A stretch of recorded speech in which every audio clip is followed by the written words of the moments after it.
Hello and welcome to my channel, Unveiling the Darkness, where we're going to discuss all things deep, dark, and mysterious.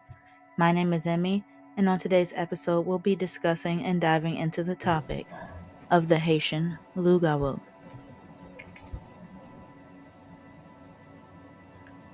So what is a Lougawou? It depends on who you ask. In English, it means werewolf, but from what I understand in research, a Lougawou is a shape-shifting demon, witch, vampire, or monster that goes after babies and children, but not exclusively. A Lougawou could be anyone, a neighbor, a friend, a relative. They may lead lives of their own and have children and families, but when no one is watching, they may take flight or shed their human skin and transform into an animal or plant. Or a boko, which is a shaman, priest, or root worker skilled in magic, turns a person into a Lougawou, usually as punishment for some wrongdoing. The Lougawou is in debt to the boko and does yearly sacrifices. Many times, the sacrifice is a baby or child. The Lougawou spends their time lurking around individuals with small children and prowling the night as a transformed creature. Okay everyone, so here in our next segment, we'll be looking at a few TikToks of people who have had a close encounter with a Lougawou. A quick disclaimer that this is for entertainment purposes only. Life does not. Oh my God. Okay, so I have a story time. So I was born and raised in Haiti, but I ended up leaving Haiti years ago. But I was still raised over there, went to school and everything like that. It was a back and forth type of situation. So I remember my mom was telling me something about how, things used to be back then and how there was witches in Haiti. Like Haiti really had Lougawous.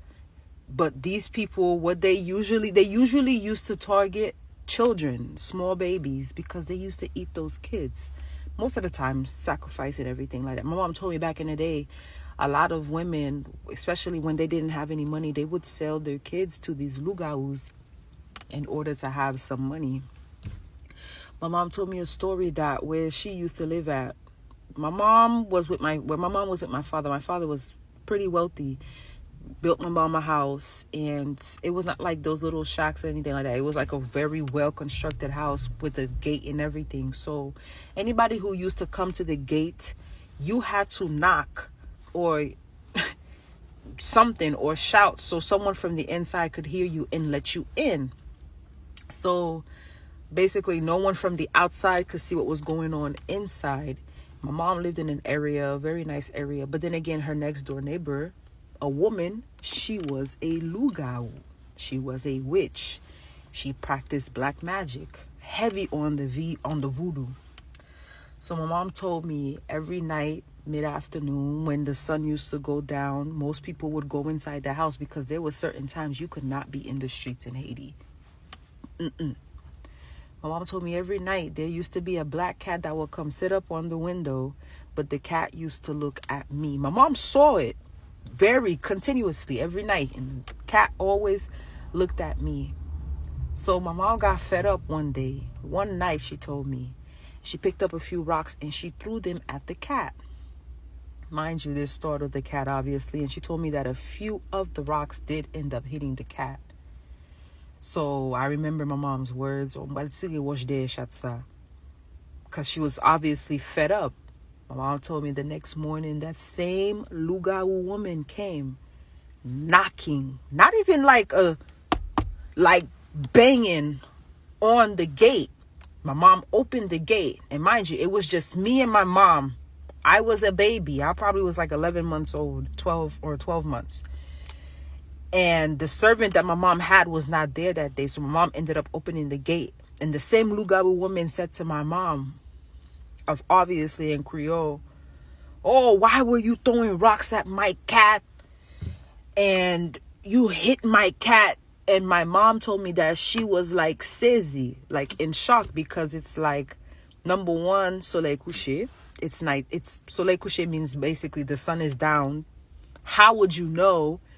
Because I'm in a gated area. The gate is so high you can't see from the outside in. So how would you know that I was throwing rocks at the cat last night? And then my mom figured out that it was the woman. My mom told me that she got so upset that she picked up a machete and chased the woman down all the way to her house, leaving me inside the house, but chased the woman down with the machete. The woman ran because my mom my mom was bunsy, okay?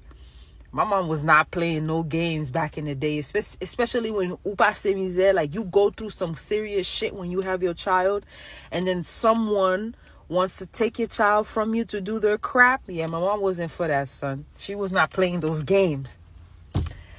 So ever since my mom told me that, I was just like, damn. And I asked my mom, so I said, what happened to the woman? My mom told me like years later, like after we came to the United States, she got a phone call saying that they ended up hanging the woman, like they killed her. Like they got rid of her because she was a problem in the neighborhood. This was like 2002 type situation.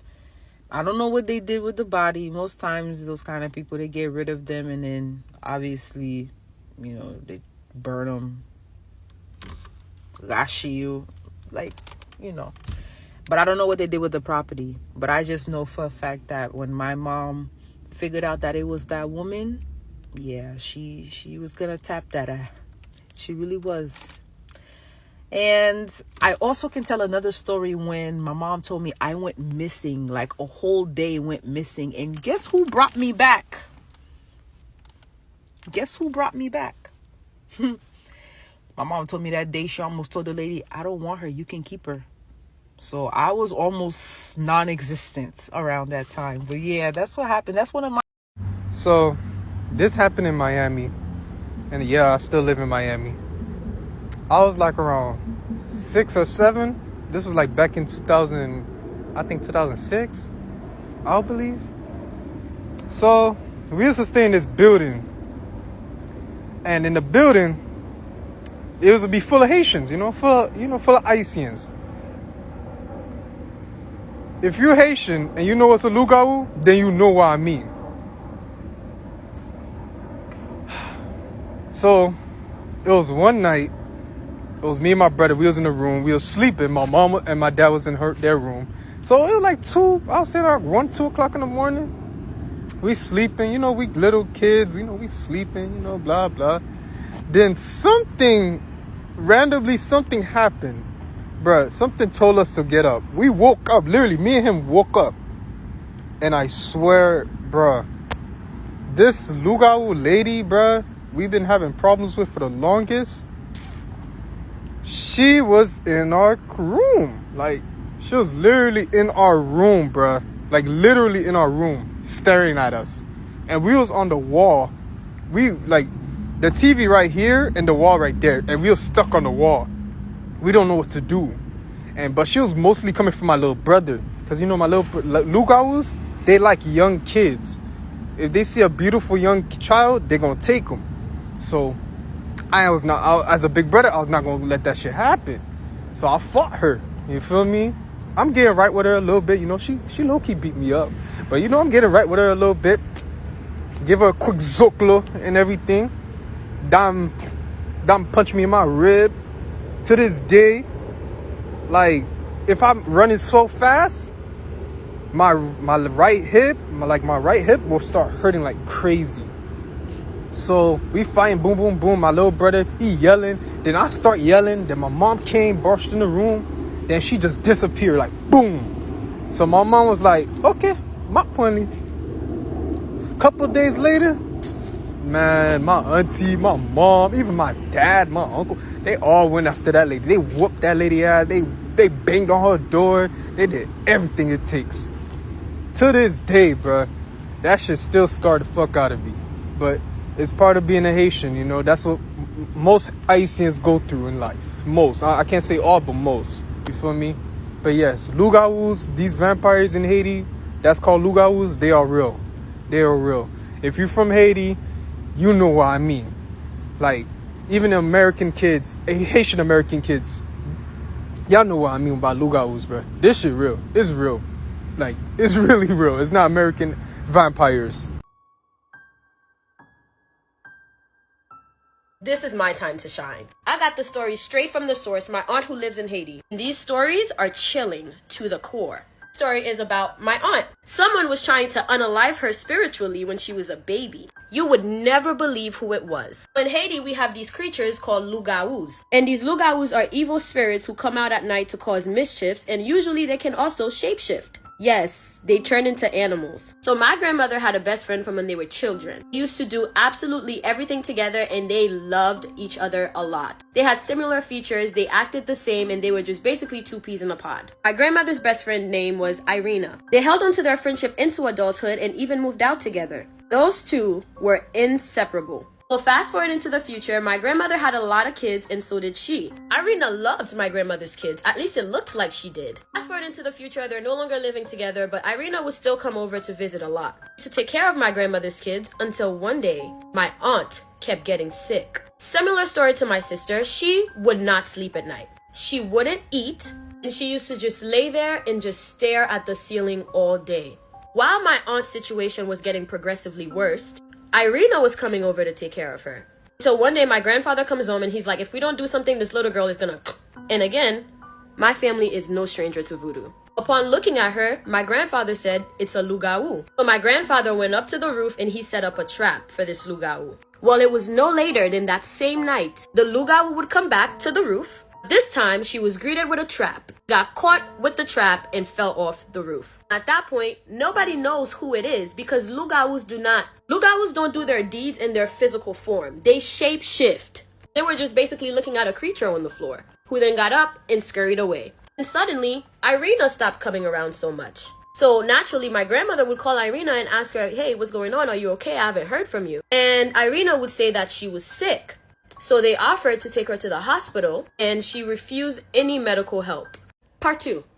Part 2 of how my grandmother's childhood best friend was caught trying to unalive my aunt as a baby. So basically, after my grandfather sets the trap on the roof, they heard whatever it was fall down in the middle of the night, but nobody went out there to check what it was. And even then, even if they went out there, it would have just been a regular creature on the floor because they shapeshift, they wouldn't look like their human selves. After that thud, that thing fell from the ceiling, my aunt went back to normal. Like her health started coming back and she started feeling better. But nobody knew that this was Irina that was doing this. So it was still a case of, okay, well, we set a trap for the Lougawou. It got caught in the trap, but it still managed to escape. Knowing that the trap actually injured the Lougawou, it would take the Lougawou some time to actually come back to finish the job. In the meantime, Irina goes MIA. Now keep in mind, Irina used to come over and help my grandmother take care of her kids. So this was strange. When my grandmother would finally get in contact with Irina, Irina would express to my grandmother that she's sick. They would offer her medical help. They would offer her to take her to the hospital to come take care of her. And every single time, Irina would say no. So because she kept turning everything down, my grandmother was like, yo, I'm finna pop up on her. So when my grandmother popped up on Irina, that is when everything unfolded. When she showed up, she realized that the bottom of Irina's foot was destroyed. And from there, it was pretty easy to put the pieces together. Like, wait a minute.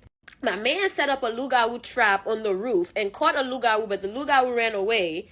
And here I am sitting in front of you in your fucked up foot. Irina. Wow, those were some seriously interesting stories. Shout out to those content creators, and if you get a chance, check them out on TikTok. So what are your thoughts about the Lougawou? I would love to know, get some of your feedback down below. If you got a story, please share it in the comment section. And like, share, subscribe, hit the notification bell, and I'll see you all in the next video.